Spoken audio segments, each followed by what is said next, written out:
you like basically naked female wizards? Do you like impeccable mustaches and oversized axes? Do you like hurling literal suns at your enemies? If you do, then you aren't a normal person.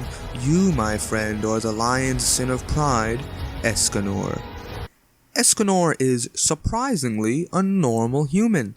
Half of the time, that is.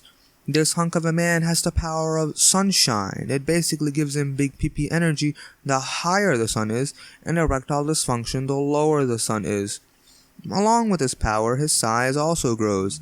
That explains why he goes from Simp to God damn he big Chad.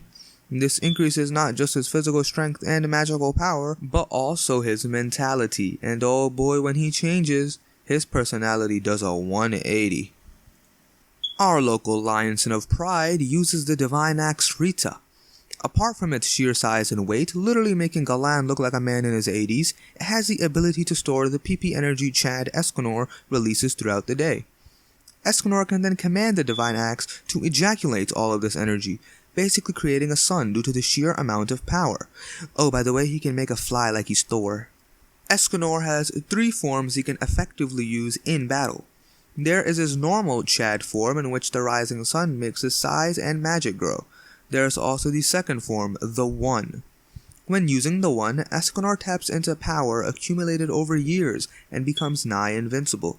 This does, however, put a massive strain on his body and can only be used for 1 minute at high noon. The third form, the One Ultimate, is basically a vamped up Viagra version of the One. In it, Escanor uses his life force to make the One last longer and increase its already monstrous power. He died as a result though. RIP Big Daddy Escanor. Escanor is actually introduced to the 7 deadly sins after he is arrested by Meliodas and gang for destroying cities in his daytime form. Wasn't him, by the way. His punishment was to be flogged and then publicly hanged. The Demon King with the daddy issues Meliodas saves him again, however, by proposing he instead join the sins as his punishment. He tries to run away after thinking that he's killed Meliodas and Ban, but they're not that weak and they had enough senzu beans to survive. Meliodas catches up to Escanor and says he'll 360 no-scope Escanor the next day, and if he does, Escanor has to stay with the sins. Well, he does, and now Escanor joins the sins. Surprise. Some plot happens with vampires and shit like that, it's not really important. Finally, after being framed alongside the other sins for killing Zeratres, the Great Holy Knight, he runs away and starts a bar. There he rakes in the dough before GALAND and Meliscula rain in on his party. He swiftly does a Medusa and turns GALAND to stone. Meliscula, upon devouring his soul, is scorched from the inside out. Damn, talk about spicy.